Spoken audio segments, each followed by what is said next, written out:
ভালো আছে, ভালো ভালো। আপনি কাজ করছেন একটু? ভালো। আমরা আমাদের মাননীয় ভারপ্রাপ্ত চেয়ারম্যান মহোদয় জনাব তারেক রহমানের পক্ষ থেকে এসেছি। তোমরা যারা গত জুলাই আগস্টে আহত হয়েছ বাংলাদেশকে স্বৈরাচার মুক্ত করার জন্য, তোমাদের পাশে আমি এবং আমাদের বিএনপি পরিবার, আমাদের মাননীয় ভারপ্রাপ্ত চেয়ারম্যান মহোদয় তোমাদের পাশে রয়েছে।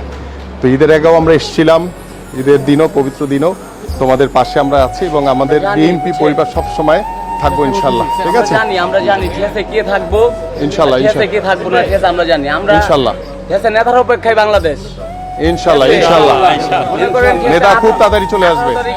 18 তারিখে সন্ধ্যা 7:30টায় ভাষণ দিছে, এরপর তো আমরা রাজপথে ইনশাল্লাহ ইনশাল্লাহ। রাইট, যদি ঠিক আছে আবার থাকতে হয় মনে করি ইনশাল্লাহ আমরাও আছি ইনশাল্লাহ। আমাদের জীবন দিতে প্রস্তুত ইনশাল্লাহ অগলেগা ঠিক আছে। আর মনে করেন চাপ হলাম না মধ্যে ইনশাল্লাহ। যাক, অসুবিধা নাই, আল্লাহ ভরসা। হ্যাঁ হ্যাঁ, দুইজনকে দুইটা দিয়ে দাও। নাও, তোমাদের জন্য এই সামান্য উপহার মাননীয় ভারপ্রাপ্ত চেয়ারম্যান মহোদয়ের পক্ষ থেকে।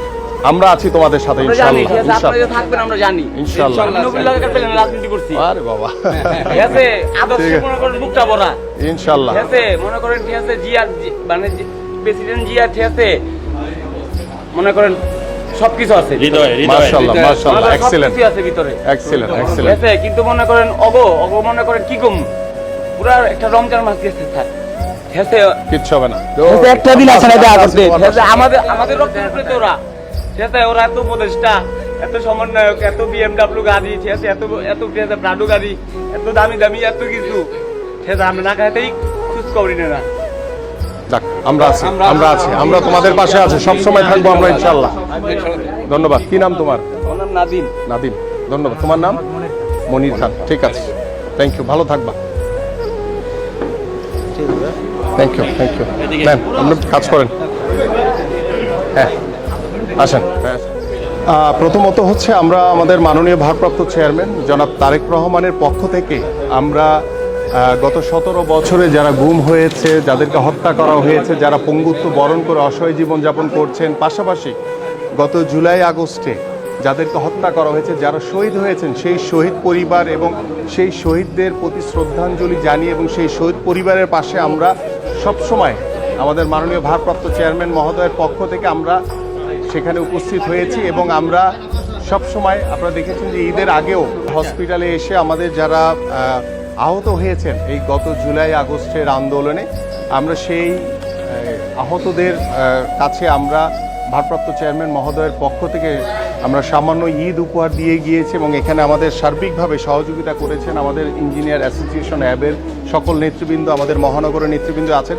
এবং আজকে পবিত্র ঈদের দিনেও আমরা এসে সেই সকল আহত যারা ছাত্র এখানে রয়েছে, যারা অনেক সিনিয়র রয়েছেন, সকলের পাশে এসে আমরা মাননীয় ভারপ্রাপ্ত চেয়ারম্যান মহোদয়ের পক্ষ থেকে আমরা ঈদের শুভেচ্ছা বিনিময় করেছি এবং তাদের কাছে সামান্য উপহার সামগ্রী আমরা পৌঁছে দিয়েছি। আমরা যেটা বিশ্বাস করি যে গত জুলাই আগস্টের আন্দোলনে বা গত 17 বছরে যাদেরকে হত্যা করা হয়েছে, গুম করা হয়েছে, যারা শহীদ হয়েছেন, প্রত্যেকটি শহীদ পরিবারের পাশে বিএনপি সবসময় আছে, থাকবে এবং ভবিষ্যতেও থাকবে ইনশাল্লাহ। এবং আমরা বিশ্বাস করি যারা বাংলাদেশকে নতুনভাবে স্বাধীন করার জন্য জীবন দিয়েছেন, বাংলাদেশকে স্বৈরাচার মুক্ত করার জন্য জীবন দিয়েছেন, সেই শহীদ পরিবারের পাশে আমাদের প্রত্যেকটি নাগরিকের এবং রাষ্ট্রীয়ভাবে তাদের পাশে থাকা আমাদের জন্য কর্তব্য। এবং সেই কর্তব্যর জায়গা থেকে আমাদের মাননীয় ভারপ্রাপ্ত চেয়ারম্যান মহোদয় বারংবার আমাদেরকে নির্দেশনা দিয়েছেন আমরা যাতে সেই সকল শহীদ পরিবারের পাশে সবসময় থাকি, তাদের খোঁজখবর নেই এবং যারা আহত হয়েছেন তাদের পাশেও যাতে আমরা সবসময় থাকি। যার কারণেই কিন্তু আপনি দেখেছেন, আপনারা সকলেই জানেন যে আমরা 5ই আগস্টের পর থেকে বাংলাদেশে প্রত্যেকটি জাতীয়তাবাদী আদর্শের নেতৃবৃন্দ তারা কিন্তু সেই শহীদ পরিবার আহতদের পাশে গিয়ে দাঁড়িয়েছে। এবং আজকে আমি মনে করি যে আমাদের যে আহত যারা রয়েছেন তাদের চিকিৎসার জন্য আরও বেটার ফেসিলিটিস দেওয়া দরকার। কারণ আমি এখানে এসে গত ঈদের আগেও দেখেছি যে কিছুটা স্থিমিত, তাদের অনেকের ভিতরে একটু ক্ষোভ রয়েছে যে আমাদের চিকিৎসাটা বোধহয় প্রপার ওয়েতে হচ্ছে না। বাট আমি মনে করি যারা এখানে কর্তৃপক্ষ আছেন তাদের দৃষ্টি আমরা সেদিন আকর্ষণ করেছিলাম এবং আমরা আশা করি যে তাদেরকে যত দ্রুত বেটার চিকিৎসা দিয়ে যাতে সুস্থ হয়ে তারা যাতে বাসায় ফিরে যেতে পারে সেই কামনা আমরা করি।